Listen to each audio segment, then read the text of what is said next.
Apresentação aqui, que a gente vai conversar com dois poetas, se chama Didática da Invenção, que quer dizer um pouco... Será que tem uma maneira que a gente inventa, né?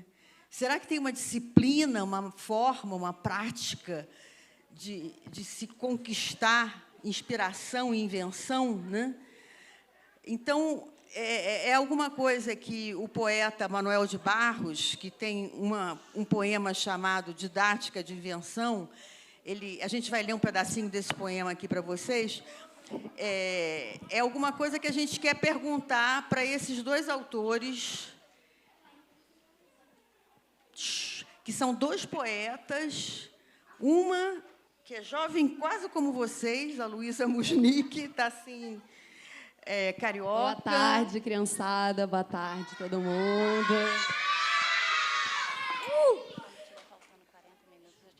Tá ótimo. E ela é mestra ou doutora em cultura, na verdade, é cultura e contemporaneidade.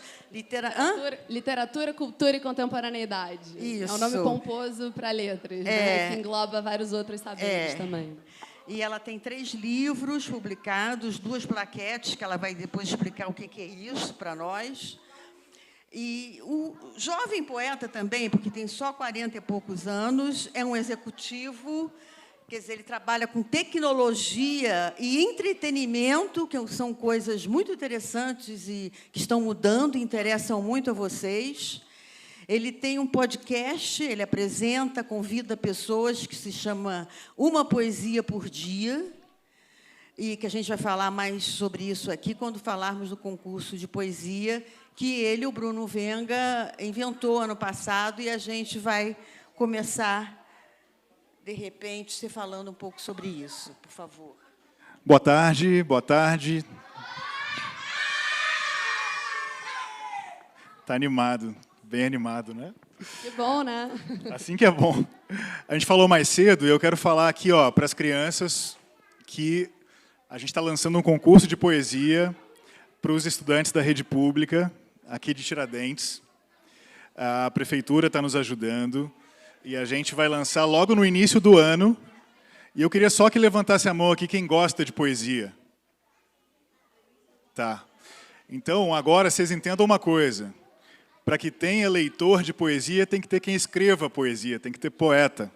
Então, a gente está convidando vocês aqui agora a ensaiarem uma ideia de ser poeta. E acho que, Luísa, se quiser falar sobre isso, eu digo muito que a poesia é algo que não se pode deixar guardado. Eu escrevo porque eu preciso, nem sempre porque eu quero. Acho que boa tarde de novo, todo mundo. Boa noite já? Ainda não. Eu acho que a poesia também é uma forma da gente estar no mundo, né? É uma forma de se comportar, é uma forma de ver, é uma forma de perceber as coisas que estão no nosso entorno, né? A cadeira, a gaveta, o que está ao alcance da nossa mão, do nosso olho, do nosso ouvido, né? É muito mais do que um livro, ou estrofes, ou versos, é uma maneira de olhar mesmo. Eu acho que quem olha muito melhor, acho que são os vizinhos dos poetas, são os poetas... Os poetas são crianças grandes, são vocês aí, que são poetas, com as perguntas que vocês fazem, com as inquietações que vocês têm. Eu acho que é por aí. A gente falou do Manuel de Barros, é um poeta que me encanta, é o poeta que, na verdade, eu mais gosto, mais admiro. E como a Isa propôs para a gente o tema Didática da Invenção, e aí o Arthur aqui está me olhando, né? Guardei seu nome, porque você fez 2 perguntas para o Daniel. A didática da invenção parece uma coisa complicada, né? Parece chato, né? Didática. Parece, mas não é chato, né? Didática parece chato, mas não é. Didática como é que a gente faz para inventar as coisas? Vocês gostam de inventar as coisas? Eu adoro tentar inventar. Quando vocês falaram que adoro escrever livro de papel, eu escutei isso tanto aqui hoje, vocês estão inventando uma história, vocês estão inventando um objeto. A didática da invenção, que esse poeta Manuel de Barros propôs para a gente, é como não ter vergonha nem limite para inventar qualquer coisa. E a palavra escrita não tem limite. Ele inventou 3 ferramentas. primeira ferramenta que o Manuel de Barros inventou nesse livro chama abridor de amanhecer. Eu queria que vocês pensassem, porque no final, quando a gente for abrir para as perguntas, eu queria que as crianças me dissessem o que elas inventariam, como o Manuel de Barros inventou o abridor de amanhecer. O que você acha, Luísa, que é o abridor de amanhecer? Aí, boa pergunta, né? Qual é a forma, né? Qual é a textura do abridor de amanhecer, né? Como é que se abre uma manhã? Mas tem várias maneiras de abrir uma manhã, né? Dá para abrir uma manhã passando a noite toda acordado e vendo a manhã se abrindo.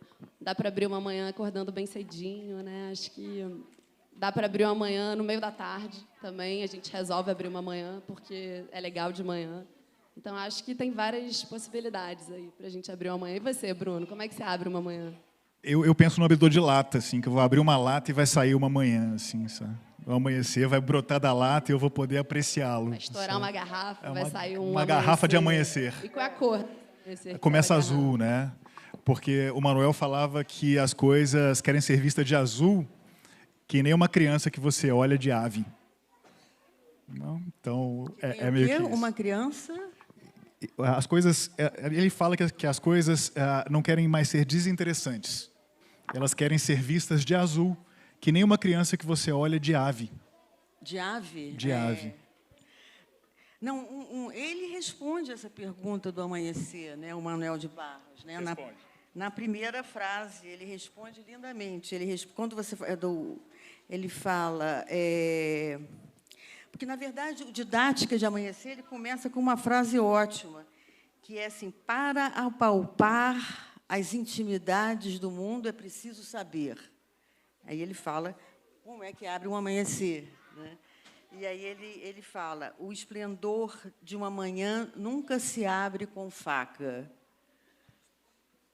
Mas com o abridor de amanhecer, sim. Só com o abridor de amanhecer. Que não teria, né? Que não machucaria ninguém, né? Sabe faca que é muito ríspida para abrir uma manhã, né? Acho que com o dedo, devagarzinho. Assim, a não ser que você esteja numa floresta tentando sobreviver, e você deve, né? Talvez, eu acho que, enfim. Mas essa coisa que o Manuel tem, que é uma delicadeza e essa irreverência, né, uma surpresa e muita ligação com a natureza, isso, de alguma maneira, tem um apelo grande junto às crianças. Vocês não acham? O que vocês acham da poesia dele e da sensibilidade para infantil? Porque a Luísa, além de tudo, ela está fazendo um estudo sobre infâncias, não é? Acabei de estudar. O nome do meu trabalho chamava, inclusive, Infância como Procedimento, né? Então, eu acho que o Manuel, do auge de seus 80 anos, ele estava vivendo a infância ainda, né? Acho que ele nunca abandonou a terra da infância, né? Acho que a infância é um país, né? Um país que a gente vai habitando. Assim, a gente pode nunca ir embora desse país, né? Eu acho que os poetas, os artistas, todo mundo que trabalha com cultura, com sensibilidade, não abandona esse país da infância. Então, eu acho que eu encontro a infância em procedimentos de muitos artistas, assim, que é um jogo de palavras, né? Brincar com as palavras que são vizinhas na forma de escrita, mas os sentidos são completamente diferentes, né? Então, eu acho que é uma maneira de permanecer na infância, juntando essas palavras pelo som e não pelo sentido, né? Acho que o sentido, às vezes, importa pouco. E também trazendo humor, né? Eu acho que o Paulo Leminski, que é um poeta, enfim, curitibano, maravilhoso, ele brincava muito, né? Ele tem um poema que chama Per Happiness, né? Que é um neologismo que ele faz do inglês, né? Que ele junta a palavra perhaps, que é talvez em inglês, com happiness, que é felicidade. Então, no Per Happiness dele, ele coloca uma felicidade talvez, a talvez felicidade, né? Uma felicidade tremendo ali, para o talvez. Então, eu acho que tem muitas maneiras da gente enxergar a infância na criação. Assim, eu acho que quem cria não deixa essa terra da infância, sabe? E também na forma de fazer perguntas, né? Acho que o Pablo Neruda tem um livro chamado O Livro das Perguntas, em que ele faz perguntas de toda sorte, assim, e perguntas, né, muito típicas das crianças. Então, eu acho também que, fazendo perguntas, né, acho que as perguntas são muito mais importantes que as respostas, inclusive. É uma forma de permanecer na infância e de estar criando, né, estar questionando, estar botando os poemas aí. Eu trouxe uma coisa aqui do Manuel. A gente está se direcionando muito às crianças, mas temos muitas crianças grandes aqui na plateia, e eu queria me direcionar também a elas com uma provocação que o Manuel fez, e que eu tenho certeza que para as crianças pequenas é mais fácil entender. Que ele falou o seguinte: a gente nasce, cresce, amadurece, envelhece e morre. Para não morrer, tem que amarrar o tempo no poste. Eis a ciência da poesia, amarrar o tempo no poste. Como é que a gente amarra o tempo no poste? É possível? Na poesia é. Na poesia é muito possível. Exatamente, Arthur. É só escrever que amarrou o tempo no poste. Você vai participar do concurso de poesia? Que bom, que bom. Você gosta de escrever, Arthur? Será? Você vai ser comunicado na sua escola, viu? Vai se preparando. Ó, outro objeto que o Manuel inventou foi o encolhedor de rios. Rios. Ele escreveu uma poesia, e aí, Luiz, eu vou pedir que você comente essa poesia, porque foi a primeira poesia do Manuel que eu amei na vida. E aí, pensa só, gente, ele escreveu assim: o rio que fazia uma volta atrás da nossa casa era a imagem de um vidro mole. Passou um homem e disse: essa volta que o rio faz se chama enseada. Não era mais a imagem de uma cobra de vidro que fazia uma volta atrás de casa, era uma enseada. Acho que o nome empobreceu a imagem. Ai, que raiva desse homem, né? Que destruiu essa cobra de vidro aí do menino Manuel. Eu acho que tem uma coisa, né, que eu fiquei pensando também, que quando a gente dá nome às coisas, a gente destrói algum tipo de magia também. Porque você categoriza, né? Você amarra aquele sentido, né? No pior sentido, não amarrar o tempo no pós. Você está amarrando, dizendo isso é aquilo, isso é a convenção. A convenção dá o nome àquela cobra de vidro atrás da casa como enseada. E limita o sentido, eu acho. Então, o que eu gosto nesse poema é essa possibilidade de pensar na cobra de vidro, né? Como é que vocês pensariam numa enseada? Que outras imagens seriam possíveis para pensar numa enseada?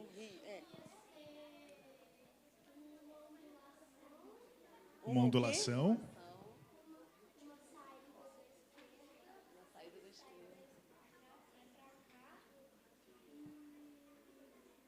Você não acha legal que fosse uma cobra de vidro? Eu acho uma cobra de vidro legal. Dá medo? Também não tenho medo, não. Ela é amiga, né? É verdade. Como e é que muito grande essa cobra de vidro, né? Ela não consegue nem se mexer de tão grande que ela é. Pronto. É o máximo isso. Só dá uma machucadinha, não tem problema não, né? Ó, é muito importante que a gente tenha muito respeito pelas pessoas, mas isso não quer dizer que a gente não possa ser criativo. A gente não pode confundir as coisas.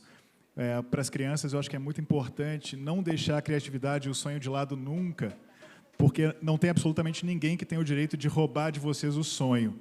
Então, se o rio que passa do lado da sua casa é uma cobra de vidro, é isso que ele vai ser. Isso não pode deixar de ser nunca. Nunca. E assim, esse, para mim, é o grande compromisso da poesia na vida das pessoas. É garantir que as coisas perdurem. Garantir que elas continuem mágicas, né? Que elas continuem nos encantando, né? Que elas continuem sagradas nesse sentido de misteriosas, né? Acho que mágicas mesmo, né? Acho que a poesia, ela produz pequenas mágicas, assim, pequenos lampejos de mágica, né? Nesses sentidos inventados que ela traz. Na porta da nossa casa tem uma placa que é uma frase também do Manuel. Gosto pouco, né? Tá em tudo que é lugar. A frase dele é: meu quintal é maior que o mundo.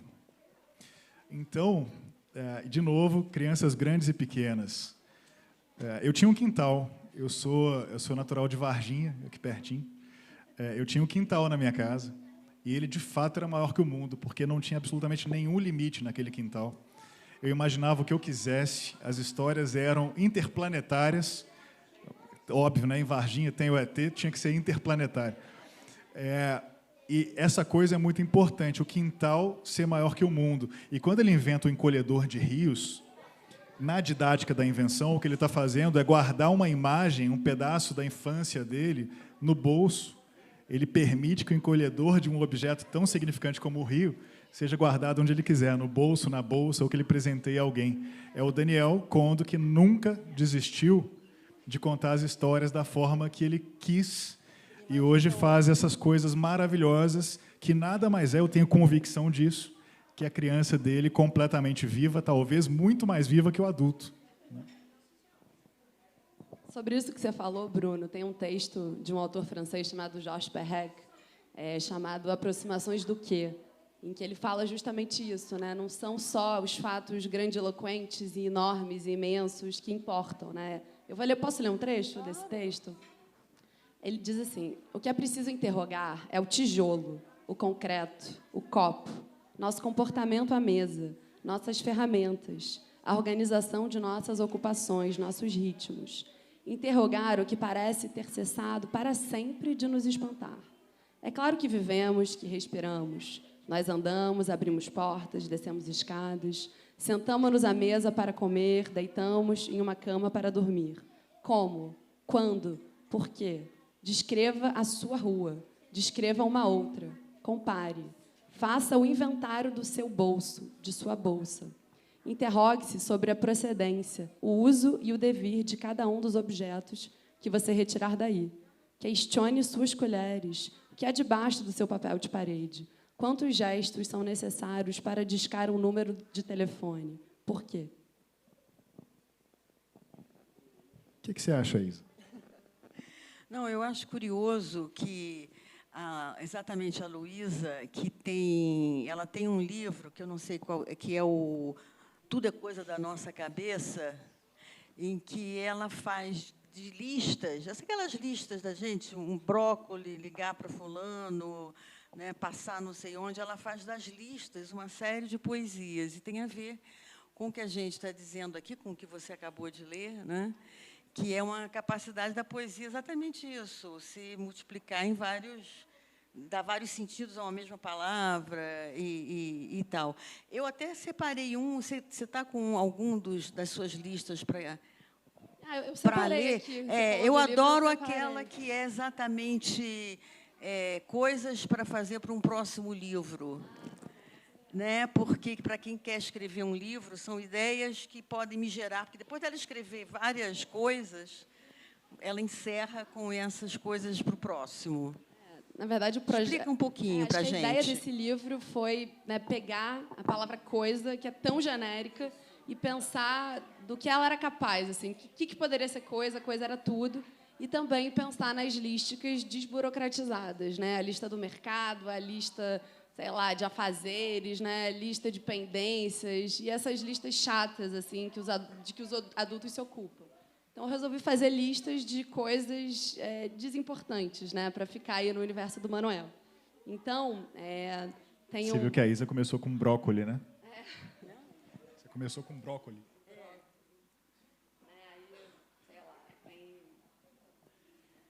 Eu vou ler uma curta para dar uma ideia que chama Coisas com as quais não se preocupar. E aí são coisas pequenas, né? A falta aos 48 do segundo tempo, a falta de resposta, quanto tempo falta, se sentir falta, se faltará, se vai fazer sol, se vir um gato preto, com água usada para fazer o mate de galão na praia, eu sou carioca, se pararem de te seguir, se não te responderem, se responderem que não, se o sal cair na mesa, com a cama desfeita, se rirem de você, se não te amarem de volta. Tem a lista das coisas com as quais... Não, tem umas ironias, né? Não se preocupa com a falta de ar, não, tudo bem.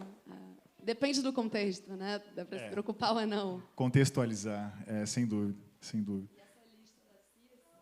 Quer que eu leia do próximo livro?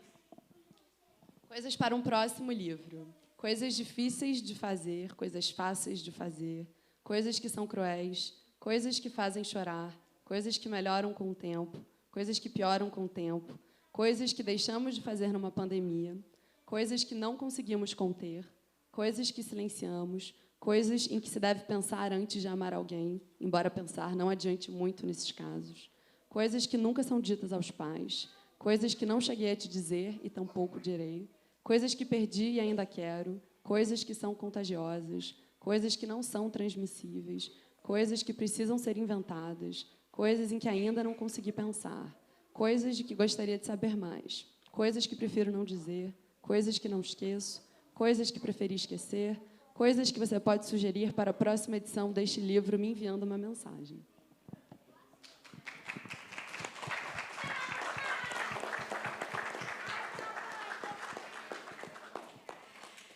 Quando o Bruno falou da ideia do fazer poesia, quer dizer, amarrar um tempo no poste, quer dizer, você leu a definição, né, do Manuel, quer dizer, tem a ver também com a sua, no caso, o seu livro. O Bruno tem um livro que se chama Recordações do Futuro, e que ele fez dirigido exatamente a alunos, não alunos, mas a infantos, né, a uma faixa ali de juventude, ainda com 12 anos.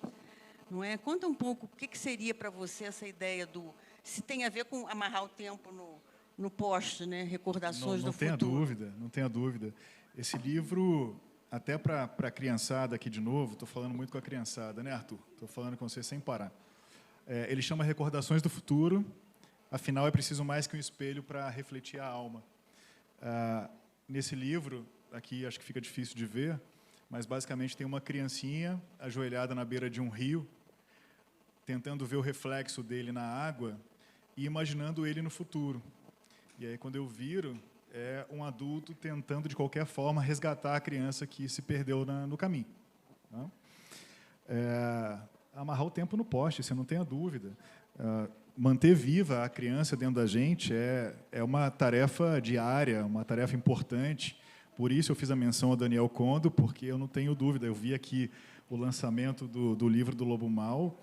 É genial, é um negócio que eu me emocionei, metade com ele, metade com as perguntas das crianças. Assim.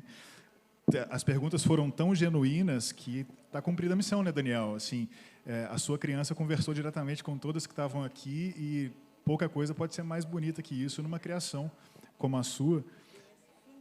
O fim é esse, exatamente, exatamente. Eu escrevi, viu, gente? Ó, o Arthur, ele vai querer perguntar no final aqui, a gente vai... esse livro eu comecei a escrever com 12 anos. Então, metade das poesias aqui eu tinha 12, 13 anos, e a última com 18. E a pior, não tenho dúvida. Assim, cada capítulo começa com um conto, também escrito ali entre os 12 e 14 anos, porque eu pensei muito antes de publicar. Publiquei em 2018, já tinha meus 37 anos, porque eu falava, mas isso é minhas escritas de criança, assim, desinteressante. Não é, talvez seja o mais interessante, porque é a base do que eu sou, é a base do que eu entendo como poesia. E acho que é isso, né, Luísa? Quando a gente se propõe a escrever um livro de poesia, a gente está definitivamente tirando da frente qualquer barreira, principalmente essa cegueira de querer calar nossa criança. Né? Então, sim, estava amarrando no poste. Mas, o Arthur, você estava com a mão, pode fazer a pergunta? Eu tenho 2 perguntas para vocês. Não tá, a primeira é para ela e para você. Como você se inspirou para fazer seu livro?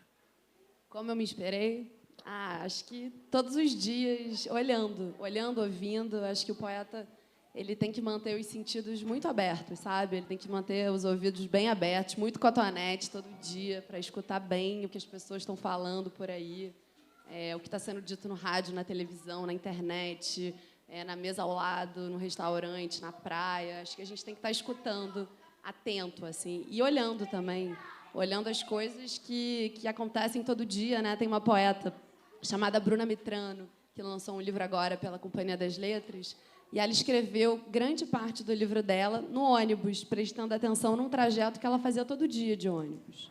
Então, ela olhava as mesmas coisas todo dia e ela ia interrogar esse habitual, ela ia interrogar tudo isso que ela via todo dia e achava novas coisas, né? Acho que a gente repete muito a vida e os ritos cotidianos, diários, mas a gente tem que procurar sempre o novo nessa repetição. Assim. Acho que uma das belezas da infância, né? A criança que vê o mesmo filme, que pede para ver o mesmo filme, de novo, e ouvir a mesma história várias vezes. Acho que a cada repetição ela está encontrando uma nova nuance daquilo que ela já achava que conhecia, porque ela não conhecia completamente. Então, eu acho que é estar atento a tudo. Assim, e você está sempre questionando aquilo que está na sua frente, assim, e as coisas menores, né? O que está na sua mesinha de cabeceira, o que está na sua mochila da escola. Eu acho que isso é uma forma de criar. Isso que me inspira, assim, isso que é uma grande fonte para mim. Entendi. Agora para você. É a mesma pergunta ou você quer fazer outra? Qual foi a sua primeira poesia que você escreveu? Primeira poesia? Vou ler para você. Não lembro, mas está aqui no livro, porque está em ordem cronológica. Vamos lá.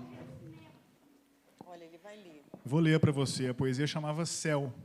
Esse eu tinha 12 anos. Você tem quantos anos, Arthur? 8? 8 mesmo. Então já começa, tá? Eu perdi tempo. Com 12 já era para ter escrito muito. A poesia chama Céu. Diz assim: do futuro não restou lembrança alguma, nem de sonho, nem da arte de cantar. Soube ver, ter e sentir todo momento, como enquanto não guardou nada consigo. Foi ao céu, voltou como na esquina. Sentiu na pele a famosa dor da vida e se curou sem esforço, só suspiros. Quando avô se lembrou do velho tempo, hoje jovem pensa em filhos que virão. Foi ao céu, voltou, se viu feliz.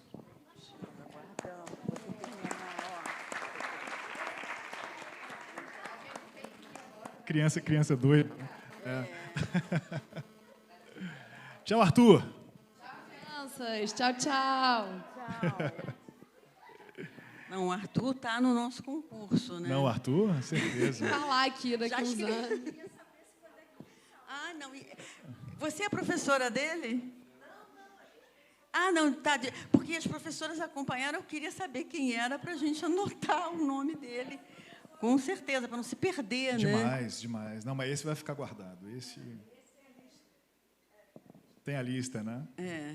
Eu acho que seria bom, porque, começando esse interesse deles pelo primeiro poema, como é que você se inspira, né? Porque eu acho que deve ter esse tipo de pergunta. Aconteceu com a gente, né? 6, 7 anos. Como é que eu vou sentar para escrever? Quer dizer, como é que você acha que uma criança se motiva para estar... Não, está todo mundo brincando na rua, mas não, eu vou sentar para escrever uma poesia. E funciona como? Funcionou para a gente que gosta de escrever, mas como é que a gente atrai para esse momento?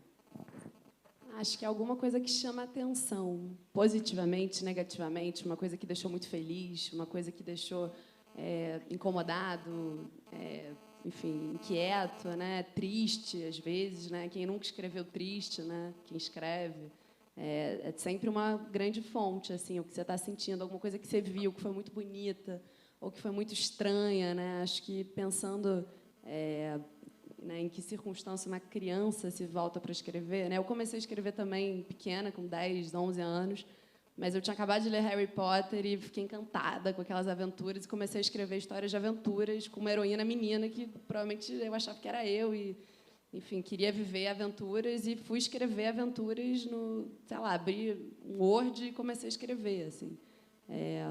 Então eu acho que parte de alguma curiosidade, assim, pelas histórias ou talvez a poesia mais pelos sentimentos ou alguma coisa que foi vista, né? A poesia tem um apelo muito visual.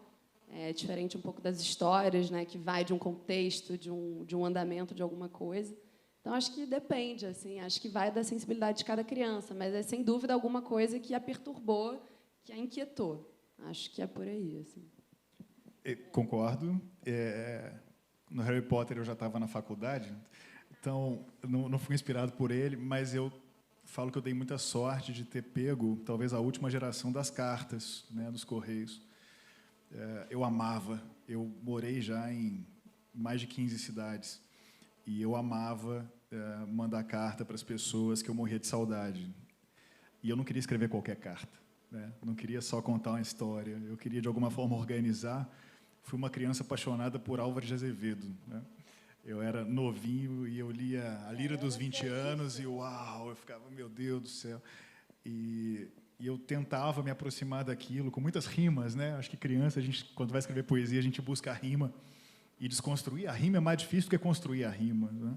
E quando você se livra da rima, você começa a ser um pouco mais você mesmo como autor. para depois resgatá-la naturalmente, eu acho. Então, naquelas cartas, todas as minhas cartas eram rimadas. E muito, muito emocionadas, assim. Era um negócio, né? Eu preciso resgatar alguma, encontrar um amigo de infância, assim, capaz de eu ler e falar, meu Deus do céu, né? Quem leu falou, cara, que esse menino deve estar passando mal, alguma coisa assim. Mas era muito bonito, carta era muito bonito. A gente recebia carta com perfume, né? Você fez cara que recebeu muita carta com perfume, né? Não tanto. Engraçado, Bruno, acho que sobre isso que você falou, né? Acho que as crianças, né? Enfim, acho que espero que isso esteja mudando, mas na escola as crianças começam lendo poetas parnasianos, uma coisa mais careta, Bilac, não sei o quê. Então, se você apresentasse poesia contemporânea para essa turma, acho que já daria um estalo do tipo, caramba, eu posso fazer isso? Isso é poesia também? Né? Você pega o livro das listas e fala, ó, isso aqui é poesia. A criança fala, caraca, a poesia é uma coisa tão simples, tão, né, não tem rima, tem coisas da minha vida, coisas do dia a dia, então eu posso fazer isso também. Agora, se você chega para uma criança e apresenta um parnasiano e tal, e não mostra mais nada, claro que tem que conhecer, mas você não mostra mais nada, a criança acha que a poesia está lá num pedestal muito distante dela. Então, eu sou super a favor de você apresentar os contemporâneos que estão escrevendo ali com a linguagem do dia a dia da rua e também mostrar, obviamente, os clássicos, Drummond, enfim, super contemporâneo, enfim, Manuel de Barros, Bandeira, né? Tem poetas que não necessariamente usam rimas ou formas fixas e são do cânone também, mas eu acho que mostrar a poesia contemporânea feita hoje para essas crianças é uma maneira de fazer com que elas escrevam. Né? Eu, quando comecei a escrever uma poesia mais esperta, assim, eu estava lendo Leminski, eu estava lendo Francisco Alvim, eu estava lendo Ana Cristina César, e eu falei, caramba, isso é poesia, então eu posso fazer, então é legal, então acho que é por aí. Então, acho que isso ajuda muito o que você apresenta, o que você mostra que é poesia. Assim. Muito. Isso combate, talvez, uma coisa impressionante que veio acontecendo nas gerações. Eu tive a honra, da última Fleet para cá, eu recebi o convite de roteirizar uma série sobre a Cora Coralina. Né? Cora foi publicar o primeiro livro aos 90 anos, porque Drummond a encontrou, assim, viu uma coisa que ela tinha escrito e começou a se comunicar com ela por cartas. Foi aos 90? Não foi 75, não, 75 ela fez uma Saramago publicação. começou com 70. Né? Saramago começou a publicar. 75 ela fez uma publicação caseira. Ah, sim, eu me lembro de ter lido essa data. Eu falei, nossa, que E ela ainda incrível. falava assim, quando ela vai dar uma declaração, ela fala que ela era doceira, né? Lá em Goiás Velho. E ela fala, pô, a poesia eu não tenho como não fazer. Claro, ela publicou coisas da vida inteira, né? Eu não tenho como não fazer, porque, como eu comecei falando, é uma necessidade. E agora não é que está me dando um dinheirinho, então eu não dependo só dos meus doces. Assim. Era um negócio muito simples, singelo dela, mas, de repente, se as coisas fossem um pouco mais normalizadas, mais simplificadas, né, mostrando para as pessoas que a poesia está aí e precisa ser feita, precisa ser dita, precisa ser lida, talvez a Cora tivesse começado muito antes, a gente tivesse muito mais material dela, que é genial. E homenagear os vivos. Eu ando tendo trocas muito grandes para falar sobre a Adélia Prado, por exemplo, que é genial também, tem coisas inacreditáveis, e eu já escutei amigos de um ciclo muito íntimo dela falando, pelo amor de Deus, não vamos esperar que aconteça um pós-Adélia Prado para poder homenageá-la, para poder falar sobre ela. Então, eu acho que quando a gente vai trazendo as pessoas mais para perto, quando a gente vai simplificando a linguagem da poesia, a gente cumpre uma bela missão. E aí, bom, a Isa e a Cris, quando convidam a gente para falar de coisas, o ano passado, falar da poesia falada, e hoje, falar da invenção, acho que é isso. Eu acho que é um tema que a gente usa. Primeiro, essa ideia que a Luísa levantou da contemporaneidade, né, necessária para aproximar o novo leitor do poesia, também vale aquela máxima, né, de que arte é tudo que se chama de arte. Poesia é tudo que se chama de poesia, quer dizer, a frase que eu digo agora. Pronto, isso é uma poesia, a frase que eu digo agora. A frase que eu digo agora. Né? Depende, é uma poesia, quer dizer, uma linha de sentimento, isso que você falou da carta, né, que carrega, carrega o quê? A lembrança, a memória, a tristeza, a angústia daquela viagem, né? É uma maneira da gente se colocar um pouco no que a gente escreve. Então, essa liberdade vocês tiveram. Você, em algum momento, foi estimulado?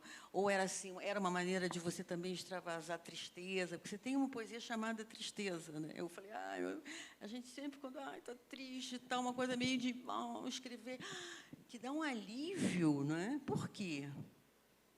Eu acho que a gente tira de dentro. Acho que o papel é um grande aliado nessa hora da gente... Bom, todos somos seres humanos, a gente vive nessa oscilação montanha-russa de sentimentos. E quando a gente está no looping da montanha-russa, acho que é importante ter alguma válvula de escape. A minha, sem dúvida nenhuma, é a escrita. Não sei como é para você, Luísa. Assim. Acho que, né, quando tem gente que fala a poesia não serve para nada, a arte não serve para nada, né, qual é a utilidade prática? E aí vem a morte de um amigo, né, a gente se apaixona, a gente fica feliz, a gente fica triste, e aí a gente precisa pensar sobre isso coletivamente, aí vem um poema que te diz aquilo, que está com você sentindo isso, pensando isso. Então, claro que serve, né? Serve para apaziguar ali as nossas faltas, nossos excessos, né? Nossas falhas e tal. Então, acho que a poesia entra nesse lugar, assim, é muito bem-vinda, né? E a gente estava falando também dessa questão dos jovens, né? Hoje, em tempos de internet, que eu tinha me esquecido de falar, hoje em dia, se você olhar na internet, você vai numa página de Instagram, é quase uma antologia de poesia, né? Então, para os jovens encontrarem, estarem mais em contato com esse conteúdo, assim, a gente tem muitas possibilidades, né? Você não precisa comprar um livro, o livro é caro no Brasil, né? O jovem pode entrar numa página de Instagram e tá ali um bando de, né, dependendo da curadoria, né, tem muita coisa ruim também, né, é legal um direcionamento, mas você pode encontrar muita coisa boa, né? Tem uma página portuguesa, o Poema Ensina a Cair, que publica Drummond, os portugueses. Então, tem muitas opções também, voltando, né, dando a desvirtuada aqui no papo, mas eu me lembrei disso também, como é importante, como temos mais ferramentas, né, para os jovens estarem em contato com a poesia mais fácil, né, mais curta, menos sisuda, menos hermética, talvez. Quando eu lancei esse podcast, Uma Poesia por Dia, foi muito com esse intuito, sabe, Luísa? A poesia, talvez interpretada, ela conecte um pouco mais rápido com as pessoas nesse tempo maluco da informação de 3 segundos, de TikTok, né? De não parar nada, não ter interesse em consumir um conteúdo completo, mesmo que ele já esteja mastigado. Então, Poesia por Dia acabou sendo uma realização disso, né, Isa? Acabei convidando muitos amigos, artistas, que foram lá ler algumas poesias, interpretar algumas poesias, e deu, de fato, recebi muitos comentários e muitos directs falando disso, falando, olha, eu não sabia que eu gostava de poesia até escutar que isso é poesia. E aí, sim, aí missão cumprida, né? E eu queria até fazer um adendo aqui. Falei muito do Daniel. Ou você me cobra ou eu te cobro, tá? A gente combina. Mas o Daniel me chamou ali fora, antes de começar nosso papo.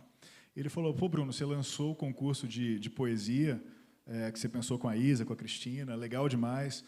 Nesse concurso que a gente lançou, a gente vai, óbvio, publicar um livro, né, das poesias escolhidas, das crianças, e eu, de supetão, tive a ideia de que essas mesmas poesias vão ser gravadas pelas crianças, gravação normal, um áudio de celular, eles vão me mandar, eu vou editar e vou publicar também no Poesia por Dia, né, no Spotify, para as crianças poderem se ouvir e tudo. E o Daniel falou, mas vem cá, de repente, será que não dá para, nesse livro, também ter ilustração das crianças da escola pública? De repente, uma criança não tem mesmo essa pegada da poesia, mas adora desenhar. Então, Cris, Isa, vamos complexar essa história e vamos trazer ilustração também. E aí, agora sobrou para você que você vai me ajudar na curadoria. Eu já tinha sugerido a Cristina, né? Quando ela falou do concurso de poesia, eu falei, já aproveitar que a gente tem a curadoria, lembra, do Roger e do Daniel, fazer também um concurso de ilustração, né? Porque talvez, mas talvez se integrar agora, eu acho que fica melhor, acho que fica mais fácil da gente realizar. Porque a gente até pensou, aí na próxima Flit entregaria o livro e faria uma exposição dos desenhos, enfim. Mas esse iniciozinho, retomando só o iniciozinho do Bruno, a ideia do podcast hoje eu sinto que ela seduz muito, né?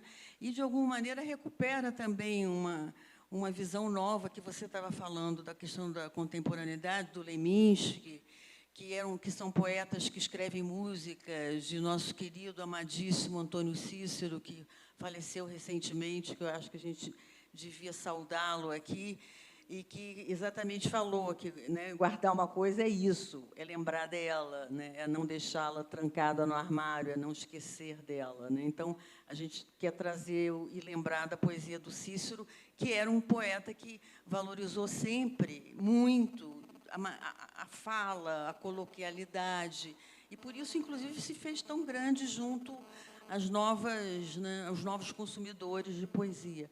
Essa iniciativa é maravilhosa, porque, imagina, uma poesia por dia, a gente pensa, não é nada, mas é muito, né? São quantas? Conta um pouquinho, são 6.000 já gravações, é uma coisa assim? Não, isso foi no nosso estúdio, né, na nossa plataforma, a gente fez 7.000, mas poesia está perto, vai chegar em 500. Isso é um podcast, então? É um podcast. Lá eu tenho uma plataforma de podcast e eu comecei o Poesia por Dia quase como um teste, porque a gente começou a gravar tantos podcasts de tanta gente que eu queria ter o meu para entender um pouco assim a reação das pessoas, tecnicamente como vai ser entregue, como não vai, me sentir na pele do produtor de conteúdo. E aí, com o tempo, foi ficando muito maior do que eu imaginava, no sentido das pessoas se interessarem tanto por consumir quanto por fazer. A poesia falada é uma coisa muito bonita, né? A poesia falada ela traz ela carrega o sentimento e permite que a pessoa não só sinta o que está sentindo, mas também sinta o que o outro sentiu ao falar. Então é um mix, né, de sentimentos. Eu acho que torna viva a construção do que é poesia. Isso me lembrou a história daquele poeta russo que foi morto na época da União Soviética e tal, e queimaram todos os poemas dele. Agora, enfim, vou me lembrar daqui a pouco do nome dele, Problemas da Gravidez de Memória. E aí a mulher dele ficou responsável por preservar os poemas na memória. Então, ela ficava repetindo baixinho para ela própria, e todos os poemas dele foram preservados na memória dela. Porque ela falava, ia contando o poema para as pessoas, e o poema ia andando. E, hoje em dia, você tem a antologia, você tem os poemas todos desse poeta guardados, que foram guardados através da fala. Agora, quando a poesia é falada, ela muda também, né? Porque se a gente lê sozinho em casa, é uma coisa. Se você escuta alguém falando, aquilo que a gente... muda tudo, né? A entonação da poesia muda. Então, eu não sei se é uma experiência que você sente, por exemplo, que você pede para alguém ler e ela lê diferente do que você sentiu. Já viveu isso? Quer dizer, se você ouve o poema, até as tuas listas, que alguém lendo, ele pode ter uma vida diferente, uma interpretação nova. Não, sem dúvida. Vira e mexe, alguém lê algum poema meu na internet, me marca, eu vou escutar. E é outro poema, assim, é lido de outra forma, por outra voz, com outra entonação, com outras pausas. E é bonito de ver o poema andando, né, ganhando vida de outra maneira, por uma outra sensibilidade. Eu acho super bacana, assim, acho muito bom ser lida em voz alta, ainda por cima, um privilégio. Porque você fez uma opção pela poesia, né? Que você falou que você começou a escrever, mas aí, em algum momento, você falou, não, é poesia o que eu quero fazer. Escrevo alguma prosa, mas a poesia vai muito mais fácil. Assim, eu me divirto mais, eu viajo mais, assim, eu tenho mais ideias. Eu acho que eu inovo mais quando eu escrevo poesia do que quando eu faço prosa. Então, em algum momento, eu abandonei tudo, falei, vou fazer poesia e cá estou. Mas no período agora, pandemia, que você escreveu 2 livros entre 2021 e 2024. Quer dizer, ela teve 2 gestações, 2 filhos, depois logo em seguida outro, e escreveu 3 livros de poesia. Então, conta aí, como é que você conseguiu, amamentando, grávida, escrevendo poesia? Que hora que você escreve poesia? Acho que a maternidade é uma potência também, né? Você está criando tudo ali, criando vida, criando leite, criando palavra, né? Você está vivendo, né, quando você tem filho, acho que você vive a infância pela segunda vez, e diferente. Né? Quando tem 2 filhos, então, são a sua infância mais 2 infâncias que estão desabrochando ali diante dos seus olhos. Então, acho que é um período muito fértil, literalmente, assim, para escrever. Ainda defendi o mestrado, fiz isso também com os filhos pequenos. Eu acho que entra tudo nessa enxurrada da criação, assim, você vai atirando para todos os lados na criação, assim, acho que foi muito produtivo. Sei lá, eu fui achando tempo, né, tive ajudas e, enfim, né, o pessoal eu tive que atrasar um pouco a minha entrega de dissertação, porque realmente não deu para fazer no tempo, mas eu tive muita compreensão da faculdade, dos professores, né? Meus professores sabiam que eu tinha que voltar para casa, tinha que perder uma aula, estava amamentando na aula do Zoom, mas foi um período muito bom, assim, de muitos acontecimentos, né? Muitos frutos colhidos mesmo. O Bruno também trabalha, sei lá, ele chega muito cedo, viaja demais, né, chega tarde. Que horas você escreve? Como é que você pratica? Qual é a sua didática? Eu aprendi a escrever no celular, sabia? Antes eu precisava de papel. E com essa coisa de viaja para cá, pega avião para lá Bom, morar em São Paulo, né? O tempo que a gente passa e é Uber para lá, táxi para cá, vem uma coisa na cabeça, porque é isso, né? Não sei se passa isso com você, Luiz. A poesia ela vem quase pronta, pelo menos o conceito, o contexto central. Ela veio, eu paro o que eu estou fazendo, pego o meu celular, anoto aquele corpo, aquele centro, e, claro, em algum momento eu vou ajustar essa poesia. E, por acaso, você sabe bem disso, já tem mais de 1 ano que eu estou escrevendo meu 2º livro, porque eu tive a sorte de escolhi e ser escolhido pela melhor editora do Brasil, que é a Isa Pessoa, que ela está fazendo comigo meu 2º livro. Entreguei para ela, falei, acho que eu consegui. Ela me devolveu. Eu falei, nossa, porque a revisão da Isa, eu comentei isso com ela hoje, não foi uma revisão tradicional de uma editora. Normalmente, uma revisão tradicional vem assim, marcações aqui, uma concordância ali, um ajuste de palavra, de texto. A Isa mergulhou, ela fez uma revisão da minha poesia. Ela mergulhou na poesia. E eu não tive condição de não dar atenção para absolutamente cada pedacinho do que ela me pontuou. Por isso, esse livro se tornou uma gestação também, sabe? Então, é isso. Eu acho que, muito prolongada, no caso, eu acho que... Então, eu começo com esse central, eu escrevo, eu entrego para a minha editora e agora eu faço uma revisão.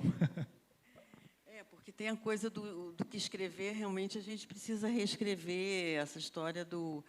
E, por isso, tem uma prática. Você tem uma relação boa com o editor? Assim, o editor, quando diz, mas isso está bom, não, você recebe bem, ou o editor teu não fala isso? Eu recebo super bem. Antes do editor, eu tenho bons amigos leitores que, antes de eu mandar para o editor, tem uns 4 ali, amigos leitores, que já me devolvem, e eu acato, eu concordo. Assim, eu acho que... Acho que é muito bom ter alguém, né, dedicando tempo, atenção e o seu próprio olhar para o nosso trabalho. Assim. Tem algumas coisas que eu bato o pé, eu falo, não, eu fiz isso aí, mas foi de propósito. Mas tem muitas coisas que eu acato, e minha relação... Eu antes editava com o Jorge Viveiros de Castro pela 7 Letras, que foi um grande editor também. Atualmente eu estou com a Cia Simpelisieri, da Bazar do Tempo, que também é uma super editora. Então, a gente conversa muito, eu ouço as sugestões, acho que a gente tem que ouvir, tem que conversar, tem que entender como é que o outro está vendo o nosso trabalho, e eu sou fácil, eu topo tudo, vamos embora. Acho que pelo bem do livro, assim. Bom, não sei como a gente está de tempo, mas eu queria saber o que propor. Não, eu acho que está perfeito. Eu estava esperando ela, porque ela me avisaria quando tinha 40 minutos, exatamente agora. Ótimo. E se alguém quiser fazer alguma pergunta, quer dizer, pode tomar a iniciativa. Eu queria propor só uma coisa antes da gente abrir para perguntas. No ano passado, a gente fez uma coisa que foi muito legal. Éramos 3 na mesa de poesia, mais a mediadora, que a gente fez um rodízio e cada um leu uma poesia do outro.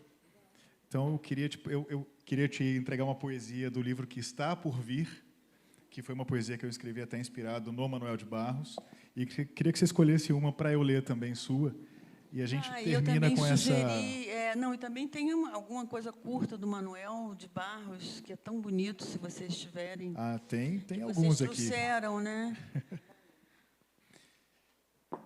Tá vendo? Eu anotei no celular também, porque... Não, tem um trecho do Manuel que eu quero ler enquanto a Luísa acha o dela. Um trecho curtinho que eu amo, até porque eu falei de 2 ferramentas que ele inventou, não falei da terceira ferramenta. A terceira é o esticador de horizontes, que para mim é a mais legal de todas. Agricultor de manhãs, né? É o encolhedor de rios e o esticador de horizontes. E ele escreveu uma poesia sobre a importância das coisas, um texto curtinho que ele diz o seguinte, que a importância de uma coisa não se mede com fita métrica, nem com balanças, nem barômetros, etc. Que a importância de uma coisa há que ser medida pelo encantamento que essa coisa produz em nós. Que lindo, né?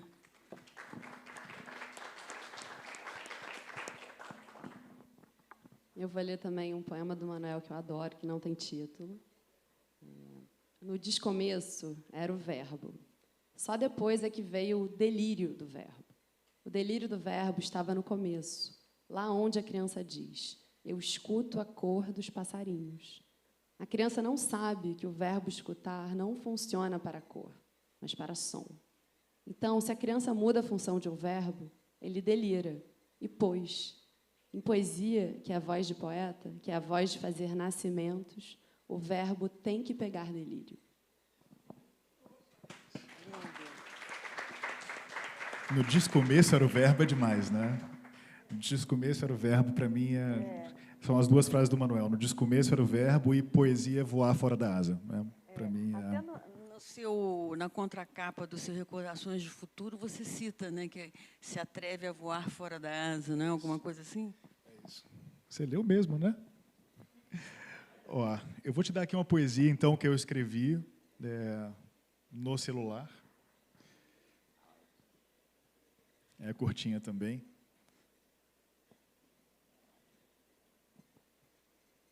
Tá aqui. Pronto. Então vai mexendo aí para não apagar a tela, que está muito tecnológico isso. Mas é sentidos que eu escrevi inspirado no Manuel. Eu não conheço, estou lendo pela primeira vez aqui. Vamos ver se eu vou engasgar em algum sentidos. Dar aos olhos a função de não olhar. Enxergar parece pouco. Deixar que o olhar cheire jasmins, alfazemas, até que decifre o aroma das manhãs. Deixar que o olhar mastigue, salive, lambuze, até que encontre todo o gosto da partilha. Deixar que o olhar toque, aperte, amasse, até que descubra o mapa da saudade. Dar aos olhos a função de abraço. Ando muito completo de vazios. Tem a ver com o que eu li do Manuel, né? Do escutar. Então, da Luísa. Talvez fosse mais fácil amar com a passividade que temos diante das coisas mágicas. O arco-íris, a luz elétrica, o traçado da gota na vidraça, o meteoro, o som do violão, uma batata gratinando no forno, o cair do sol, o respiro de um pulmão, o útero programando a personalidade num bebê. Dispositivos que funcionam por mistério.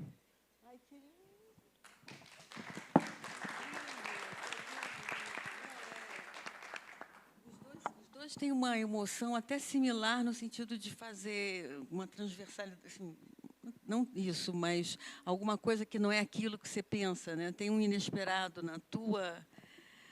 no teu poema, quer dizer, tirar do olhar, né, a função do olhar, e você, enfim, isso que exatamente vocês estavam falando. Né? Eu, para terminar esse papo e abrir aqui, o Ando Muito Completo de Vazios é uma frase do Manuel. Tem aspas aqui, mas quando você lê não tem aspas, não tem não, itálico, tudo certo, né? é isso. E Ando Muito Completo de Vazios, eu escolhi deixar para o finalzinho, que é meio que, talvez, uma das funções de quando a gente decide tentar ser poeta, é de fato, comunicar, a gente conseguir se comunicar com as pessoas. Quando o Manuel fala Ando Muito Completo de Vazios, parece um pouco triste, mas eu queria propor só que vocês pensassem nessa frase como um recado final, assim, que o vazio, ele não está ligado à tristeza, à falta. O vazio é um espaço.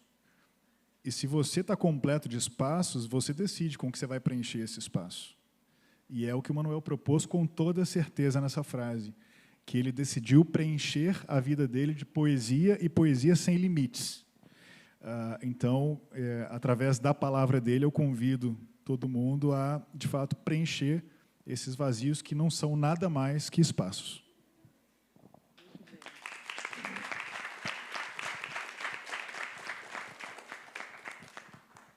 Agora que o Arthur não está, quem vai perguntar? Não o quê? Alô? Não com tanta categoria quanto o Arthur, né? George, nós viemos de Florianópolis, especificamente para Fleet.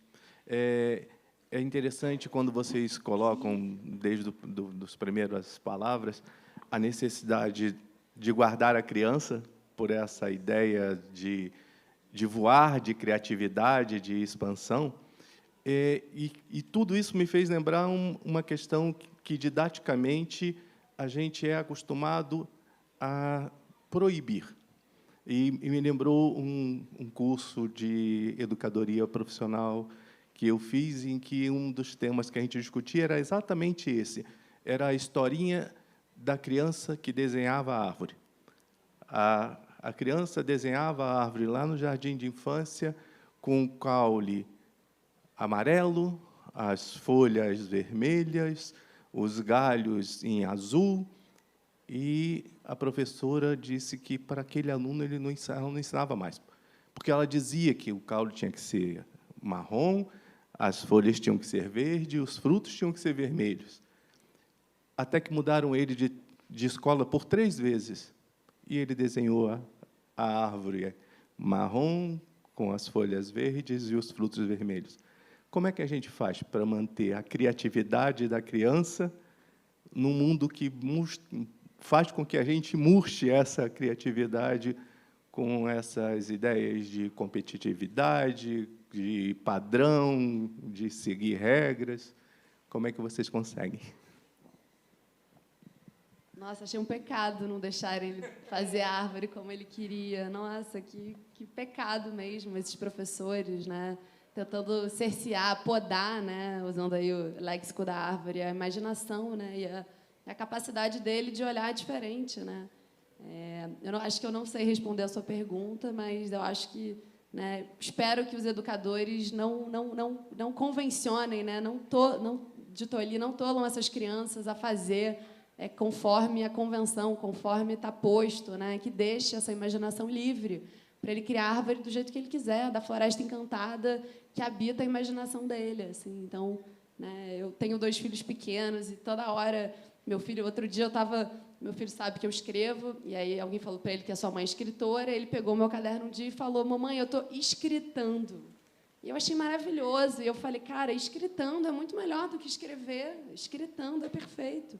Escritar, né? Por que a gente não adotou isso? E aí eu vou deixar ele falando, escritando, até que, eventualmente, ele precise, né, disso, mas eu não vou cortar isso agora, posso até corrigir, mas vou achar bonito o escritar e vou falar do escritar. Então, acho que a gente tem que manter essa inventividade, né, essa associação livre, né, quando a criança conjuga o verbo errado, quando ela pinta o céu de rosa ou de verde, em vez de pintar de azul. Acho que a gente tem que deixar a criança ser criança, a criança testar os limites da realidade. Assim. Eu compartilho com você uma história porque eu vivi. Eu acho que terceirizar funções é muito ruim. Eu tive um exemplo em casa que me salvou, na verdade. Eu, pequenininho, vou me atrever a falar isso na frente do Daniel e do Roger, que agora não está aqui, pelo menos é só um, eu ganhei um concurso de desenho em Varginha, quando eu era pequenininho, com 6, 7 anos. Por que eu ganhei esse concurso? Era para desenhar uma galinha. E eu desenhei 2, uma dormindo e uma acordada. E a dormindo, ela tinha a cauda mais baixinha e ela estava numa posição diferente. E aí me disseram que eu ganhei porque fiz 2 e estava muito bem desenhado e tal. E aí eu cheguei em casa, a pessoa mais importante da minha vida é minha avó, resolveu fazer a passagem em 2009, mas está viva, né, de alguma forma. Eu lembro que eu cheguei muito contente mostrando, né? Falei, olha, ganhei aqui com a galinha, com o galo e tal. Ela falou, mas você não ganhou porque você desenhou bonito, você ganhou porque você soube observar. Então, eu acho que o que importa é observar. A poesia vem da observação. E não terceirizar as funções. Se, por acaso, o professor deu uma engasgada porque ele foi mais técnico, que em casa a gente possa não corrigir, mas ajustar um pouquinho o caminho e olhar para a coisa certa. Mais Ó, alguma tem uns pergunta? microfones ali? Sim, ali.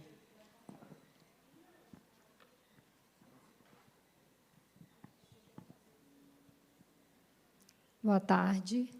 Não é uma pergunta, mas é um comentário sobre o que vocês falaram, de quando alguém lê para a gente.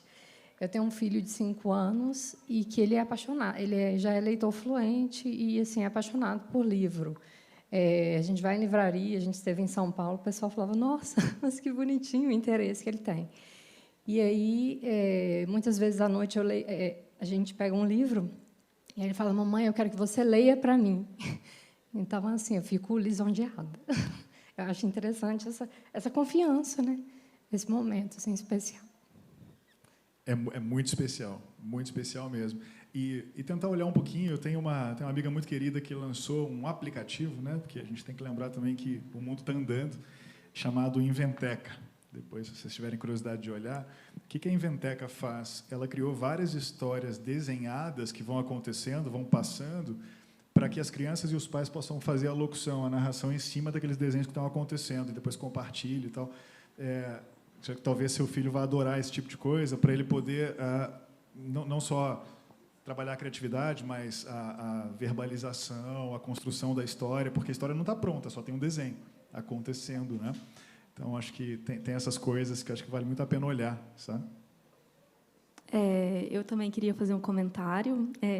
Eu trabalho com fotografia e a poesia também está muito ligada à minha trajetória. O Manuel de Barros, durante a pandemia, principalmente, eu tive em contato com a literatura dele e tem um poema especial que chama O Fotógrafo, que me toca muito, que ele começa, é difícil fotografar o silêncio, entretanto, tentei. E eu acho que isso, para a gente, é muito potencializador. Você, como fotógrafo, buscar essa sensibilidade nas palavras também, e, a partir das palavras, construir a imagem, né? Essa força poética, a partir da fotografia. E aí, a outra questão que você cita é o Georges Perec. Meu tema de mestrado é com base no Georges, assim, no Homem que Dorme, numa obra dele, e adaptação para o cinema. Então, hoje, me despertaram várias questões aqui, e eu sou muito grata a isso. Eu acho que isso é transformador. Obrigada, gente. Obrigada a você.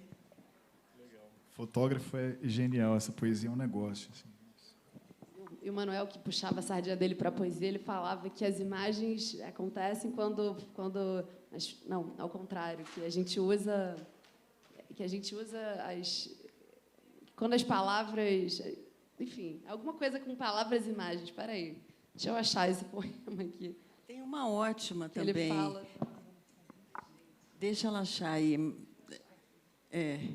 Não, enquanto isso, tem uma ótima que junta imagem com palavra, do Milor Fernandes. Você lembra dessa?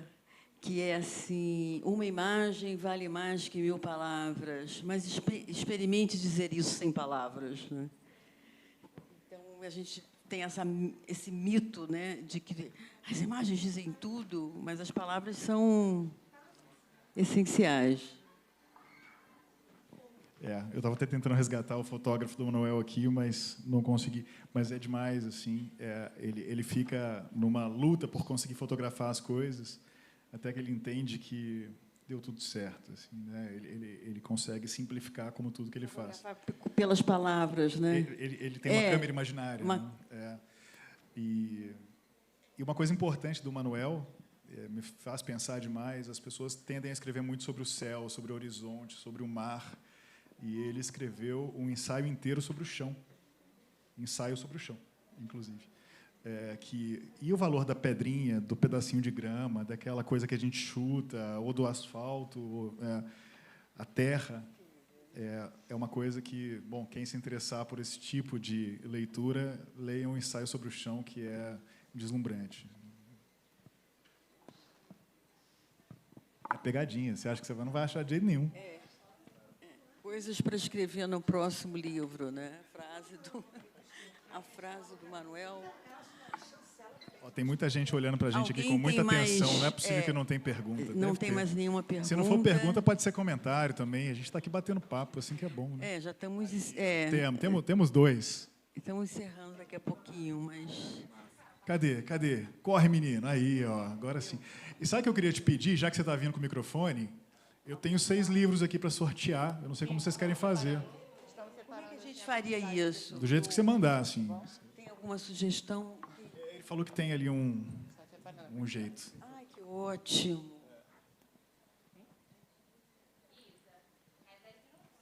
Hã? 10 minutos, está ótimo. O que ela falou? Tá ótimo. Vamos organizar esse sorteio? Enquanto elas fazem aqui os comentários, a gente faz o sorteio e acabou-se. É comentário.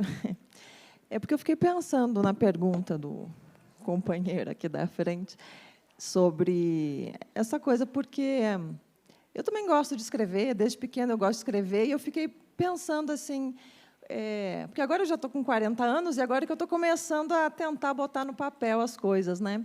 E eu fiquei pensando, quanto tempo que eu perdi, né? E eu fiquei pensando, mas por que eu perdi esse tempo de botar as coisas no papel? E aqui, eu sou gaúcha, né? Eu morava em Porto Alegre, e eu fico vendo o evento aqui, eu fico pensando que, além, claro, de ler em casa, estimular as crianças à leitura, a importância desses eventos, de trazer as crianças aqui da escola para assistir, de ter alguém que incentive e falar, não em casa, mas o de fora, sabe? De ter os eventos na cidade, as feiras do livro. Porto Alegre, é claro, tem uma feira do livro linda, maravilhosa, mas não é de fácil acesso para todo mundo, sabe? É longe, tem que ir. Aqui não, sabe? É uma cidade pequena que tem um potencial muito grande de ter muito mais trabalhos, não só durante a feira literária, mas trazer essas crianças, fazer rodas de leitura, apresentar os textos. Acho que isso que faltou para mim. Assim, eu podia, em muito menos tempo, ter despertado antes, né? Como se chama? Bianca. Bianca, não vou me atrever a te corrigir, tá? Mas eu vou só complementar aqui uma parte que você disse. Não acho que você perdeu tempo nenhum. Assim, está tudo em ebulição dentro de você, e essa ebulição ela é da sua vida inteira. Então, se agora você tomou coragem, vai para o papel e tudo vai sair. Não tem tempo perdido, não, viu? Não, mas é só para responder ele aqui, né? O que fazer? Fazer isso, né? Estimular a cidade a proporcionar para essas crianças que mas não tenha dúvida, sem dúvida. Mas, escreve, hein? Já que veio, agora vai. O exemplo da Cora. O exemplo da Cora com 90 anos, você ainda tem 50 anos pela frente. O Sabino também, aos 70. O Sabino, o Saramago, aos 70. Sim, também. sim. Achei aqui, para não ficar de louca. Bom, tem 2 coisas, né? Que no poema Despalavra, ele diz que os poetas podem refazer o mundo por imagens, por eflúvios e por afeto. Despalavra. Refazer o mundo por imagens, eflúvios e afetos. Eflúvios e afetos. E também quando ele fala, né, sobre o olhar para baixo, né? É o olhar para o ser menor, para o insignificante, né? Não olhar para cima, para o céu, para as montanhas só, né, para as estrelas, mas olhar para baixo. Foi criado no mato, aprendi a gostar das coisinhas do chão antes que das coisas celestiais também. É um ensaio sobre o chão. É isso aí. Ele fala que tem uma poesia dele que ele... Eu lembrei muito do Pequeno Príncipe, quando tem aquela imagem do palhaço, né? Uma poesia que ele fala que, enfim, discorrendo sobre o que ele acredita sobre poesia, e que alguém o chamou de... Eu não lembro se a palavra era imbecil, mas é alguma coisa por aí. E ele fala que ficou calado porque ele é fraco para elogios. Alguém mais? Eu estou aqui com... Bom, sou o Pedro, marido da Luísa, então sou meio suspeito aqui.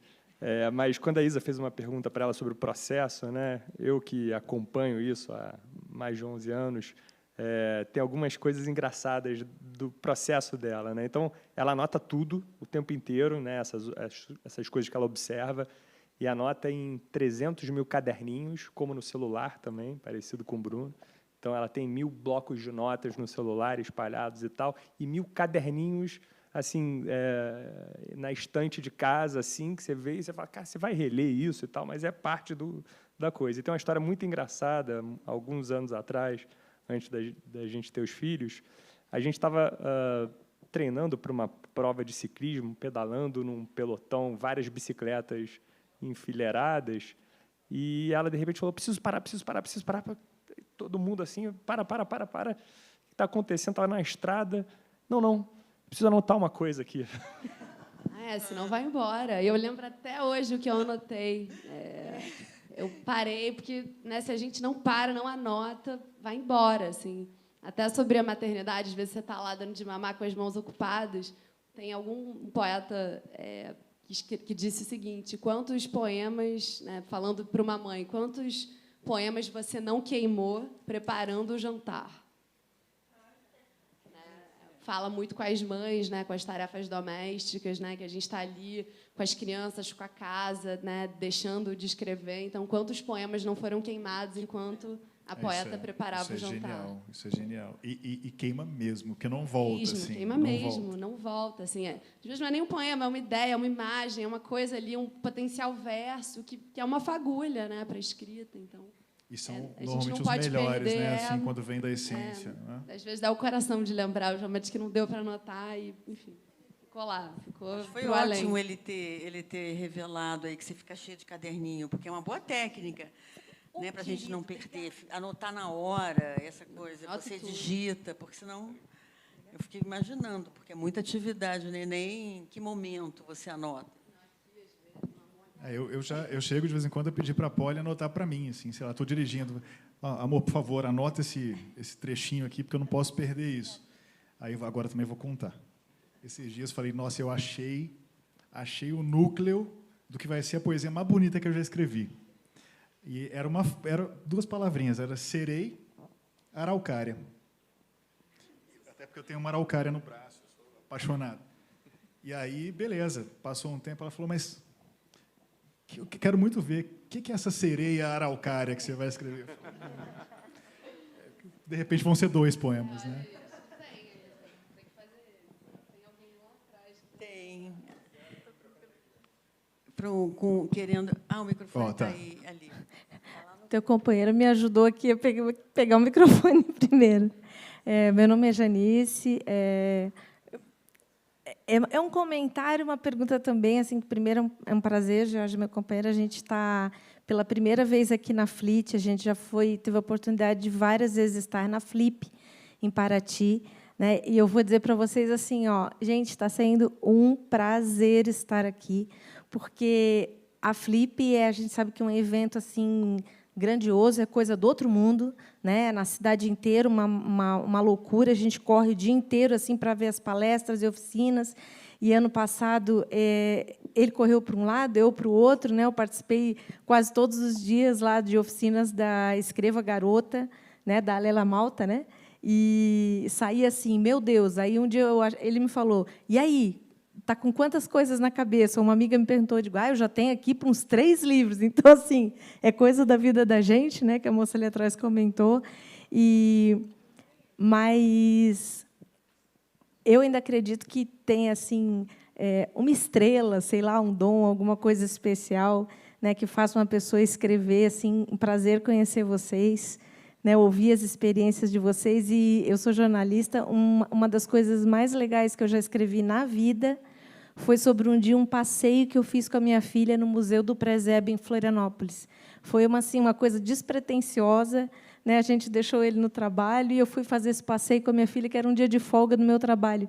Gente, foi uma coisa tão doce, tão gostosa, né? Tão simples que eu escrevi, que todo mundo que leu, e eu depois também me emocionei e falei, meu Deus, de onde que eu tirei tanta doçura? Né? Eu fazia jornalismo diário assim, na imprensa, e eu ficava... Da onde que a gente... E eu acho que poesia também é isso, né? Tu desconstruir assim, aquela coisa mais dura, né? da prosa. Assim. Então, olha, parabéns para vocês. Obrigado por trazerem poesia para a gente, para o mundo. E parabéns também para a organização da FLIT, porque a molecada correndo, perguntando.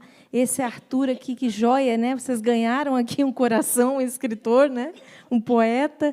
E E eu sou da teoria do shh, sabe? Silêncio, eu faço shh. Teatro, shh, né? Para a pessoa ficar quieta, calar a boca, assim, porque eu fico agoniada, irritada. E, olha, parabéns. A molecada correndo, gritando, eu não escutei ninguém falando shh. Eu digo, deixa a gurizada correr, brincar. Gente, parabéns e obrigado pelo exemplo. Então, eu vou parar com a minha teoria do shh a partir de hoje. Obrigado pela lição aí legal que vocês me deram, né? Deixa a galera se expressar. Acho que temos uma última ali, antes que as meninas matem a gente aqui, ó. Enquanto o microfone não chega, é muito bacana te ouvir. E nesse texto que eu li do Perrec, ele diz, né, que ele fala o jornalismo diário só se interessa pelos trens quando eles descarrilham e pelos aviões quando eles caem. Então, só querem os desastres, as coisas catastróficas, a tristeza, o que gera notícia, assim. Quando nada acontece com o trem, ele não existe, né, para esse mundo utilitário e pragmático. Assim. Então, está nesse mesmo texto do Perrec. Vale super a pena. O que eu ia dizer assim, não é sobre o... Não é nenhuma pergunta, porque eu perdi a maior parte do bate-papo, eu cheguei atrasado. Mas é assim, a fotografia como um poema, essa coisa do instante, que você para com a bicicleta e precisa anotar, o instante da fotografia é ou você fotografou ou ele passou.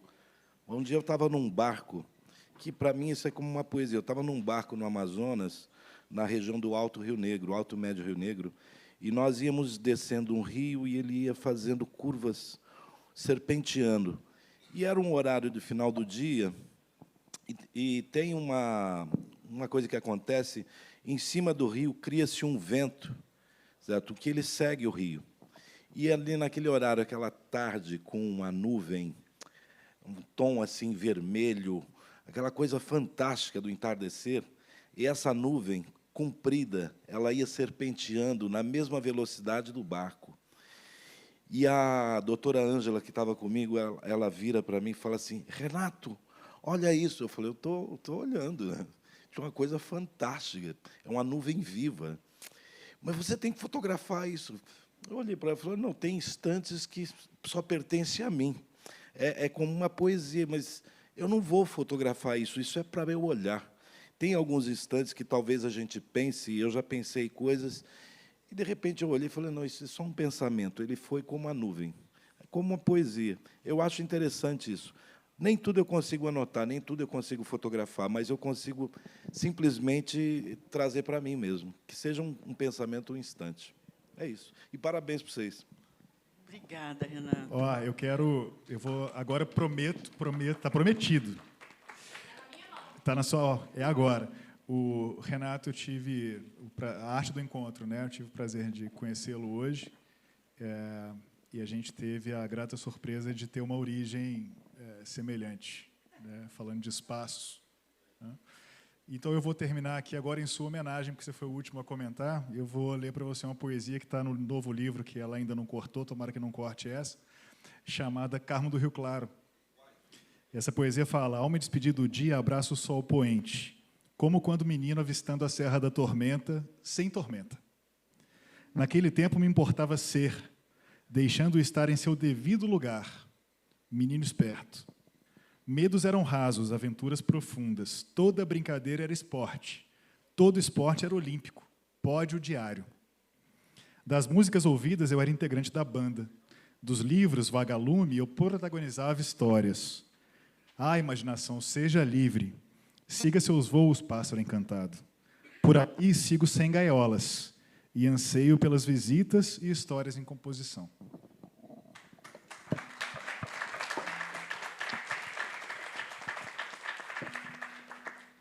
Agora, então, a gente vai fazer o sorteio. Como é que é o sistema?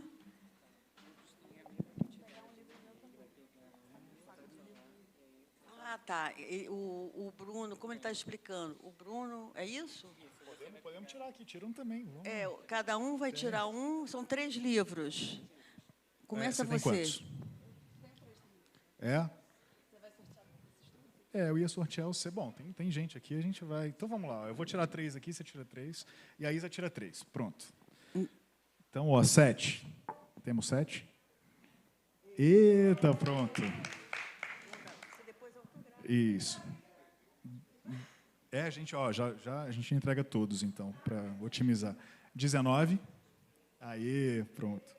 E esse papelzinho gruda, né? Ó. 16. Aê, pronto. Temos 3. Luísa vai sortear os dela, hein?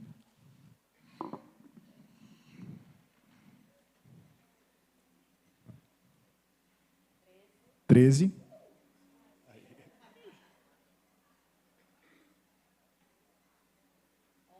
11.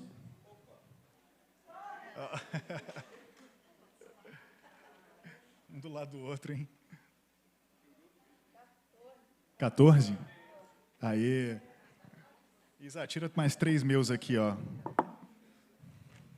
Vocês vão lembrar, né? Quem ganhou da Luísa aqui, tá?